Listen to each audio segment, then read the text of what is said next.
jovenzinhos vão lembrar dela, não conhecem, mas ela faz uma comparação do chato com o pernilongo, e isso já diz tudo, né? É uma comparação muito certa. Mas eu queria fazer um alerta para vocês nessa manhã, porque nós estamos falando da chatice aos domingos de manhã, e a primeira tentação que pode acontecer com a gente, quando a gente fala do chato, é que a gente pensa no outro chato, né? Tudo que a gente fala aqui, muitas vezes está passando para mim ou para você, como fulano de tal, a fulana de tal, ele se encaixa certinho no chato. E aí a gente perde o que Deus quer falar com a gente, porque a gente transfere essa questão para o outro. O outro é chato, né? É sempre o outro que é chato. Eu não sou chato. Na verdade, gente, todo mundo é chato. Tudo que a gente está falando aqui, a gente está, de alguma forma, descobrindo formas diferentes de chatice e maneiras diferentes bíblicas de lidar com a chatice. Então eu queria fazer esse alerta, só para você entender que nós habitamos esse mundo e todo mundo nesse mundo é chato. Eu sou chato, você é chato, então não se ausente da chatice, porque ela faz parte da sua vida, você também é, como eu também sou.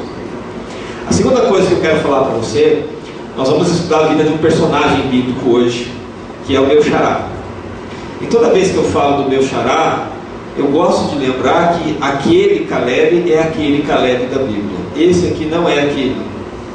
Porque o Caleb da Bíblia é um cara que simplesmente não tem erro. Um cara forte, corajoso, que aos 85 anos de idade é-lhe dada a propriedade, mas a propriedade é dada para ele. Ele diz: eu estou com 85 anos de idade, estou forte como antes, eu vou lá e mato o gigante e tomo posse. Eu já estou com quase 50, não aguento quase nada, quanto mais 85, chegar e lutar, derrubar gigante e matar o Então, quando você ouvir falar do Caleb, eu estou falando do Caleb da Bíblia, tá? Eu não sou assim, definitivamente. Mas eu gostaria de introduzir o nosso assunto, lembrando o desenho antigo para mostrar a segunda categoria de chato que a gente vai estudar hoje. E aí a gente vai para o texto bíblico. Que chato é esse que a gente vai falar hoje? Eu sei que na hora você vai reconhecer esse chato. Pode apagar aí, Ronaldo? Vamos ver quem é esse chato dessa manhã. Nunca mais iremos terra ali. Ora, vamos, Barbie, pare de lamentar-se. Ei, veja, lá está uma ilha. Não, mas ele está cheio de canibais. Pobre, Essa historinha, esse desenho, né? Que fez muito sucesso na década de 70, o Lip Hard. O Hard é a hiena, né? E o Lip está tentando lembrar para ele: olha, nós estamos aqui no meio do mar, estamos chegando numa ilha, né? Mas ele diz: deve estar cheio de canibais. Então o Hard é aquela hiena que reclama de tudo. Ele construiu um bordão, né? Você lembra do bordão? Que ó vida, ó azar. Então a gente vai conhecer um pouquinho hoje esse chato, segunda espécie de chato, que é o chato que reclama de tudo. O chato que reclama de tudo. É o clássico Hard. Tudo que você tentar dizer para ele que vai dar certo, que será bom, que será melhor, que poderá alegrá-lo, ele vai achar um argumento para dizer: não é verdade, não é verdade, não vai dar certo, não será bom, e assim por diante. É aquela pessoa que olha simplesmente as coisas de maneira avessa o tempo todo. Então nós vamos conhecer uma história hoje, não apenas de um chato, mas de um grupo de chatos. Um grupo, na verdade, importantíssimo, que era um grupo de liderança, enviado por Deus para uma missão importantíssima, que era a missão de reconhecimento da terra prometida. Homens que foram escolhidos a dedo por Deus e Moisés, homens de coragem, homens que tinham essa responsabilidade de influenciar o povo e motivar o povo que tinha saído do Egito a entrar na terra prometida. Mas a maioria desses homens é tomado pela chatice desse tipo de chato que reclama de tudo. Então, nós vamos para a Bíblia, em Números capítulo 13, livro de Números. Você vai encontrar a descrição desse grupo. Por que eu falo que todo mundo aqui é chato? excetuando esse computador. Porque na maior parte do tempo do relato aqui você vai perceber que eram 12 enviados em missão e só 2 deles têm uma visão mais otimista. Os 10, a maioria, são chatos. Então, se você parar para pensar, a maior parte das pessoas é chata. Alguns reconhecem que são, outros não. Mas não há exceção. De alguma forma, todos nós somos chatos. Então, o texto bíblico é Números capítulo 13, a partir do 26. Eu vou ler aqui para vocês. Diz assim: eles retornaram a Moisés e a Arão e a toda a comunidade de Israel em Cádiz, no deserto de Parã, onde prestaram relatório a eles e a toda a comunidade, e mostraram os frutos da terra. E deram o seguinte relatório a Moisés: entramos na terra, a qual você nos enviou, e ela mana leite e mel. Aqui estão alguns frutos dela. Mas o povo que vive lá é poderoso, as cidades são fortificadas, muito grandes, e vimos também ali os descendentes de Enaque. Os amalequitas vivem no Negueb, os hititas, jebuseus e os amorreus vivem na região montanhosa, os cananeus vivem perto do mar junto ao Jordão. Então Caleb fez o povo se calar perante Moisés e disse: subamos e tomamos posse da terra, é certo que venceremos. Mas os homens que tinham ido com ele disseram: não podemos atacar aquele povo, é mais forte do que nós. E espalharam entre os israelitas um relatório negativo acerca daquela terra. Disseram: a terra para a qual fomos em missão de reconhecimento devora os que nela vivem. Todos os que vimos ali são de grande estatura. Vimos também gigantes, os descendentes de Enaque, e diante deles nós parecíamos gafanhotos, a nós e a eles. Naquela noite toda a comunidade começou a chorar em alta voz. Todos os israelitas queixaram-se contra Moisés e contra Arão, e toda a comunidade lhes disse: quem dera tivéssemos morrido no Egito, ou nesse deserto.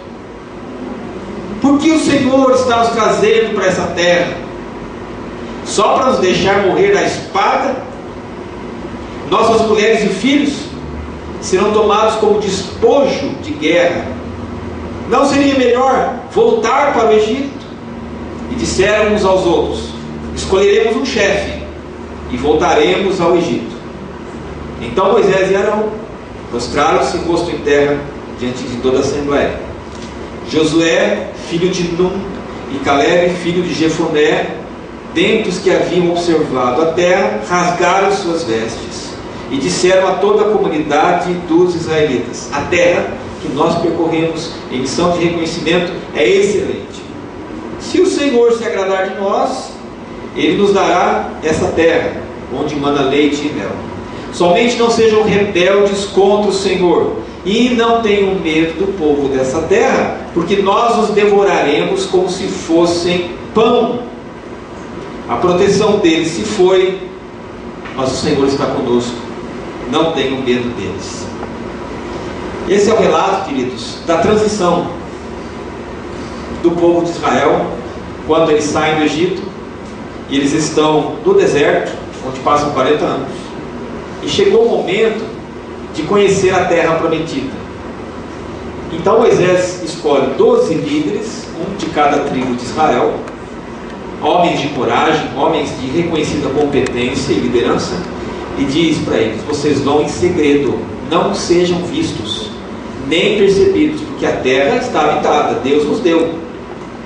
Muita gente acha que Deus deu a terra prometida vazia, ninguém morava lá, ela estava toda ocupada. E quem ocupava essa terra? Eram os descendentes de Enaque, eram homens fortes, cidades guarnecidas, eram gigantes. A terra era excelente. Para você ter uma ideia, né? Eles trazem os frutos da terra, diz a Bíblia, E o cacho de uvas é tão pesado que eles têm que carregar nos ombros. Então parece que eles entram em Itu, porque tudo é grande lá. Os homens são gigantes, o cacho de uva é gigante, tudo é grande, né? Eles vão conquistar Itu. Só que Itu está cheio de gente protegendo a cidade. Nesse momento, os 10, a maioria dos espias, começa a dizer o seguinte: é verdade, Deus é bom, Ele prometeu nos dar essa terra de Itu, tudo o que nela se plantando dá, tudo é maravilhoso, é uma terra que jorra leite e mel, mas tem um problema: nós não vamos conseguir, não vai dar, porque nós vimos lá em segredo, ninguém nos viu, mas nós vimos lá os descendentes do Enaque, que era um grande homem, ou um homem grande, melhor dizendo, e a terra está cheia de gigantes, e nós não vamos conseguir invadir, tomar posse, derrubar os gigantes e expulsá-los de lá. É melhor desistir. Esses 10 homens são ou formam a característica deste chato do tipo hard, que é o chato que reclama de tudo. Esse grupo de 10 exemplifica as pessoas que são negativas, porque elas se solidificam no passado. Veja aqui no texto, eles querem olhar para o Egito e perguntam assim: não era melhor a gente já ter morrido no Egito? Ou pelo menos morrer aqui no deserto? Eles se solidificam no passado, eles têm medo do novo, porque o novo é desafiador. Você há de concordar comigo que a gente tem medo de mudança na vida, não tem? Todo mundo tem mudança na vida, teme mudança na vida, não importa a idade que você tenha, todo mundo tem medo de mudar, porque mudar significa adaptar algumas coisas minhas ao novo cenário. É adaptar, por exemplo, meu perfil de funcionamento da minha personalidade no ambiente de trabalho, que me exige muito. Eu tenho que, por exemplo, se eu sou uma pessoa exclusiva no ambiente de trabalho, eu tenho que ser mais diplomático. Isso vai dar estresse, é claro, não é? Se eu sou um cara que sou pavio curto, mas eu estou num ambiente de trabalho onde eu preciso ser mais diplomático, no final do dia eu estou estressado, porque eu estou agindo do jeito que eu não sou. E seja onde for que você vive, no meio de pessoas, essa história mentirosa, eu sou do jeito que eu sou e todo mundo me aceite do jeito que eu sou, desculpe, mas você vai morar sozinho, porque ninguém vai te aguentar. Eu falo a verdade do jeito que eu quero, e quem quiser que me aceite. Desculpe, ninguém vai aceitar você, porque ninguém aguenta esse chato, petulante, orgulhoso, que não se adapta. Então toda adaptação gera estresse, mas a gente precisa fazer isso. Mas a pessoa que é chata, que reclama de tudo, tudo é complicado, tudo é difícil, para ela nada vai dar certo. E sempre, apesar de haver uma grande oportunidade na frente, ela não enxerga as coisas boas da oportunidade, ela vê mais a dificuldade da adaptação. Então hard é o chato que reclama de tudo. Eu vou mostrar algumas marcas do chato que reclama de tudo, para eu identificar em mim isso, para você identificar isso em você, se é o caso. No ano passado a gente falou de outro chato, e tem mais 2 domingos. Pode ser que você não seja esse, pode ser que você seja da semana passada ou dos próximos 2 domingos, né? Mas como é o chato que reclama de tudo? Primeiro, é uma pessoa que não sonha, ele não tem sonhos. Ele não tem sonhos porque o jeito que está a vida está bom, está ótimo para ele. Só que ninguém mora sozinho, né? Só que ninguém vive sozinho, não é? Então, se você não vive sozinho, não mora sozinho, você pode até não sonhar, mas as pessoas que estão ao seu lado sonham, aspiram coisas maiores. E o chato que não quer crescer, o chato que não quer amadurecer com sonho, ele atrapalha os outros, porque é o tipo de pessoa que diz sempre o seguinte: pare de ganância, você é muito ganancioso, você só pensa em dinheiro, às vezes uma pessoa não é gananciosa nem materialista. É o outro que é chato e diz assim, não quero que me mude nada. Tá bom assim. Por quê? Porque mudar traz dificuldade. Ele vive apenas na lembrança do ontem. Então o chato que reclama de tudo, gente, o chato que reclama de tudo é aquele chato que diz assim, na época do regime militar era um céu o país. Tudo era perfeito, funcionava tudo era maravilhoso, não tinha corrupção, não tinha nada. Ai, se voltasse o regime militar, se a gente voltasse àquela época, ai, que bom seria. No tempo do meu avô, a gente ficava na rua até tarde, entrava na casa de qualquer um, todo mundo era filho e pai de todo mundo. Ai, no tempo da minha avó, era tão seguro a vida. Ai, no tempo dos meus bisavós, a gente ficava comendo jabuticaba no pé, tudo de graça. Ai, era tão bom aquela época. E ele fica preso ao passado, ele não projeta nada para hoje. Ele vive das lembranças. A segunda marca do chato que reclama de tudo é que é uma pessoa cheia de medo e dúvidas. Cheio de dúvidas, cheio de medos. Ele carrega isso e passa isso para os outros. Quem convive com o chato que reclama de tudo se torna medroso. Porque o chato que reclama de tudo contagia com medo. Contamina com a dúvida. Terceira marca, o chato que reclama de tudo é o tipo de pessoa que sempre espera que os seus problemas não sejam seus. Ele sempre espera um Messias. Alguém tem que resolver o problema dele. Eu já tive muitas pessoas com quem eu convivi que eram desse tipo, né? Encontrei uma vez uma senhora de uma outra igreja, uma outra comunidade, que tinha alguns problemas com seus filhos. Mas por causa do temperamento dela, ela não conseguia dialogar. Porque ela ia conversar, ela já batia de frente. Então o filho começou a dar um problema para ela. E ela todo tempo dizia para mim, pastor, o senhor tem que ir lá em casa para orar com meu filho, porque meu filho está assim. Eu ia, 1, 2, 3. E ela dizia, quando eu não ia, por que o senhor não foi? Ele está pior essa semana. E aí ela disse para alguém da igreja, não, a responsabilidade do pastor é resolver o problema da gente. Eu disse, nossa, eu virei Messias, eu não sei. E colocaram na posição de Messias. Era o tipo de pessoa, portanto, que tinha um problema e sempre achava que o problema não era dela.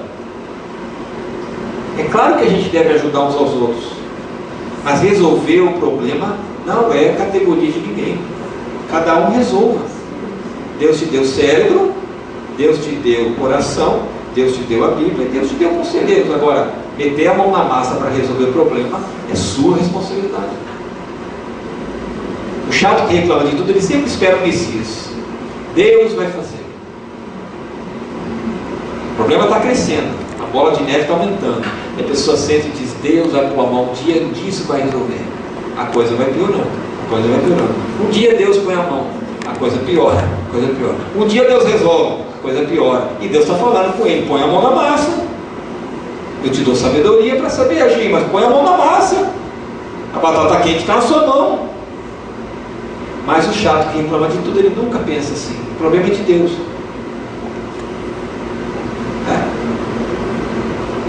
A outra marca do chato que reclama de tudo, portanto, é que ele tem uma mente fechada para aprender. Ele não aprende, ou não quer. É o tipo de pessoa que diz assim, eu sou assim, eu nasci assim, eu vivi assim, eu cresci assim, vou morrer assim. Por que eu tenho que mudar, Gabriela? É o tipo de pessoa que não está apta para aprender, ela não quer aprender, ela não admite estar errada. Não adianta você falar que ela está errada, ela não está errada, ela é a dona da verdade, ela não diz isso, mas ela age assim. Se você corrigi-la, ai de você. Se você tentar corrigi-la, ai de você, ela não é verdade. A mente não aprende mais, está fechada. Outra marca, o chato que reclama de tudo, via de regra, tem problemas de relacionamento, porque os culpados dos fracassos são os outros. Ele nunca é culpado. Se alguma coisa deu errado, Ele diz: você fez isto com a intenção de me machucar. Então o outro é sempre criminalizado. Uma marca seguinte que a gente vê no chato que reclama de tudo, ele é predominantemente pessimista. É o hard. Sempre negativo, sempre pessimista, todo tempo. Por isso ele tem uma autoestima reduzida. Todo chato que reclama de tudo é um cara ou uma mulher que olha para o espelho e não gosta do que vê. O problema de formação, ele tem uma autoestima, a concepção que ele tem sobre si mesmo é péssima. Mas isso não é justificativa para continuar sendo chato que reclama de tudo. Então eu falei para você desse texto, e você percebe que o relatório dos 10 são relatórios, ou é um relatório extremamente negativo e pessimista, né? Que acaba contagiando todo o povo, a ponto do povo dizer: era melhor a gente ter morrido no Egito, ou vamos encontrar alguém, tira Moisés da jogada, porque Moisés não vai voltar atrás. Moisés é topetudo, ele vai insistir em entrar na terra. Então vamos depor Moisés, vamos dar um impeachment nele e vão colocar alguém que leva a gente de volta. Esse relatório dos 10 contagia um povo imenso. O que a gente aprende com isso, queridos? Só tem 2 olhando da maneira certa a situação, 10 olhando de maneira errada. Quando 10 estão olhando da maneira errada, do ponto de vista da chatice, e apenas 2 estão olhando do ponto de vista esperançoso, de fé e convicção, quem você acha que influencia mais? É o chato. O chato sempre influencia mais. 10 vencem. A chatice é perigosa. Ela cria uma espécie de raiz que vai contagiando todo mundo. Daí nós temos 3 lições para aprender a domar a nossa chatice. As 3 lições que o texto dá. A primeira delas é conhecer a si mesmo e dar-se valor. Por que o chato que reclama de tudo precisa primeiro definir quem ele é e se valorizar? Porque o relatório dos 10 é o seguinte: nós vimos os gigantes, os descendentes de Enac, e diante deles nós parecíamos gafanhotos. A nós, ou seja, nós nos achamos gafanhotos diante deles, e eles nos acham gafanhotos. Tem alguns equívocos aqui. A primeira verdade que o texto mostra é que há uma percepção dos 10 muito equivocada sobre quem eles são. Primeira coisa que eles esquecem: Moisés nos escolheu por líderes. Nós somos líderes. E gente, quem é líder vai entrar no meio da caldeira, vai ficar fervendo, mas ele tem que se manter firme, porque ele é cabeça, ele é líder. Você já imaginou um líder como o Esquetino, que abandonou Costa Concórdia? O negócio fica feio, eu dou terra. Se naufragar todo mundo e afundar, não estou nem aí. Isso não é líder. Isso não é líder. Diz a regra, ou diz a lenda, que o capitão sempre afunda o navio, né? Mas tem muita gente que na hora da dificuldade é líder, mas pula fora do barco. Então o que acontece aqui? Eles estão esquecendo quem eles são, e eles estão esquecendo de como Deus os considera. Eles dizem assim: nós somos gafanhotos, minúsculos diante desses homens. Qual a estatura média dos gigantes? Se você olhar o Golias, aqui Davi abateu, 2,75 metros. Quanto é que tem essa sala? Aqui? 3? É menor que essa altura. Menor que isso aqui, o gigante. Então eles estão dizendo: olha, nós olhamos para eles e nós nos consideramos diante deles gafanhotos, e eles também nos consideram gafanhotos. Olha o erro.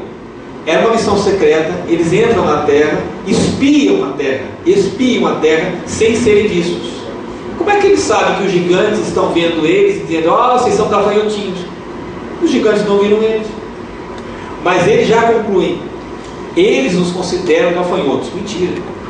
Conclusão precipitada, baseada numa informação falsa. Então essa comparação que eles fazem mostra um problema de imagem.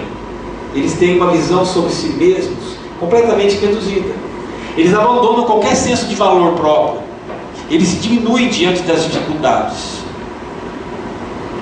Então, o que a gente percebe nessa história é que o grande problema do chato que reclama de tudo, ele é assim, gente, por um problema interior de autoestima. Ele se considera um gafanhotinho, ele se considera um Zé, ninguém. Ele se considera um nada. Ele diz que ele recebeu as coisas do jeito que são e ele não pode de maneira nenhuma sonhar mais alto, pensar maior, ele não pode escutar nada diferente e assim por diante. Por que ele não se valoriza? Ele não se valoriza porque ele não percebe a importância que ele tem. A importância que ele tem para os outros. A importância que ele tem para Deus. Então deixa eu dizer uma frase importante para você, que é a seguinte: eu não sou o que eu penso sobre mim. Muitas vezes o que eu penso sobre mim está errado, porque está influenciado negativamente pelas minhas emoções, afetadas pelo ambiente, pela circunstância, pelo conflito, pelo problema. Eu não sou o que eu penso sobre mim. A segunda verdade: eu não sou o que você diz sobre mim. Gente, isso é uma regra importantíssima. Eu não sou o que você diz sobre mim. Você está me ouvindo, você está me vendo. Você me conhece? Você me conhece? Só tem uma pessoa que me conhece, se chama Irene e Timóteo. Você me conhece? Tem certeza que você me conhece? Não conhece. Eu te conheço? Eu te conheço. Eu convivo com você, você convive comigo. Nós interagimos em alguns espaços, em alguns momentos. Mas eu não sou o que você acha que eu sou. E você não é o que eu acho que você é. Porque se eu for aquilo que você acha que eu sou, eu vou entrar em conflito.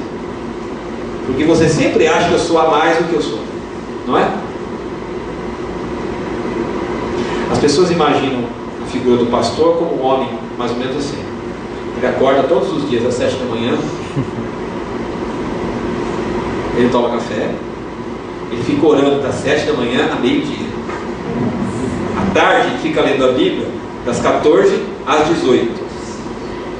E depois da janta ele vai fazer um jejum. Quer dizer, não tem sentido, né? Mas depois da janta ele vai fazer uma vigília de oração. Ele não assiste TV. Ele não tem conflitos pessoais, ele não tem discussão na família, ele não discute com o filho dele, ele não tem problema nenhum. É um homem santo separado por Deus. Deixa eu te dar uma boa e uma má notícia. A boa é que o pastor é ser humano. A má notícia é que o pastor não é isso. O pastor é gente. Você é gente.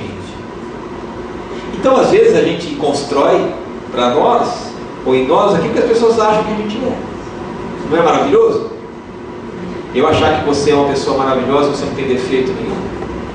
Então às vezes a gente acha que constrói a nossa vida de acordo com a opinião do outro.